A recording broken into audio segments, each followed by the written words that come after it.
ঘরের কার্নিশ কিংবা গাছের ডাল সবখানে যেন মৌমাছির গুনগুন শব্দ। একে একে বসেছে ২১টি মৌচাক। এমন দৃশ্যের দেখা মিলবে রাজবাড়ীর গোয়ালন্দ উপজেলার চরমহিদাপুর গ্রামের রশিদ মোল্লার বাড়িতে। বাড়িটি এখন এলাকায় মৌমাছির বাড়ি হিসেবে পরিচিত। রাজবাড়ী থেকে এস এম রাসেল কবিরের প্রতিবেদনে জানাচ্ছেন সঞ্জিদা হক। রাজবাড়ীর গোয়ালন্দ উপজেলার চরমহিদাপুর গ্রামে রশিদ মোল্লার বাড়ি যেন মৌমাছির অভয়াশ্রম। বাড়ির একটি টিনের ঘর ও তার আশেপাশে কাঁঠাল, বরই, মেহগনি ও জিকে গাছে বসেছে অন্তত ২১টি মৌমাছির চাক। গত ৪ বছর ধরে রশিদ মোল্লার বাড়িতে এভাবেই বাসা বাঁধে মৌমাছি। সরিষার ফুল ফোটার সময় মৌমাছিরা বাসা বাঁধতে শুরু করে। এরপর আমের মুকুল ফোটা শেষ হয়ে গেলে মৌমাছি চলে যায়।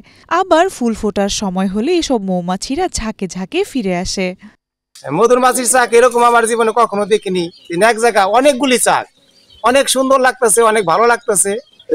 মনে করেন ৪-৫টা ছিল, এবার ২১টা চাক। ২০ দিন পর পর কাটে, ২০ দিন পর পর ১০ কেজি ১২ কেজি করে মধু। এখানে কারো তেমন কোনো ক্ষতি হয় না, এখন তো এরকম শোনা যায় নাই।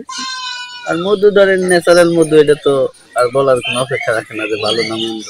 প্রাকৃতিকভাবে গড়ে ওঠা মৌমাছির মধুর দাম ও চাহিদা বেশি। এছাড়া এই মৌমাছি নিরীহ হওয়ায় কারো ক্ষতি করে না বলে জানায় এই কর্মকর্তা। যদি কোনো মৌ ব্যবসায়ী বা মৌ চাষ যারা করে তারা এখানে আসতে চায়, আমরা তাদেরকে সাদরে গ্রহণ করি এবং তাদেরকে যত রকম সাহায্য করা লাগে আমাদের কৃষি দপ্তরের পাশে।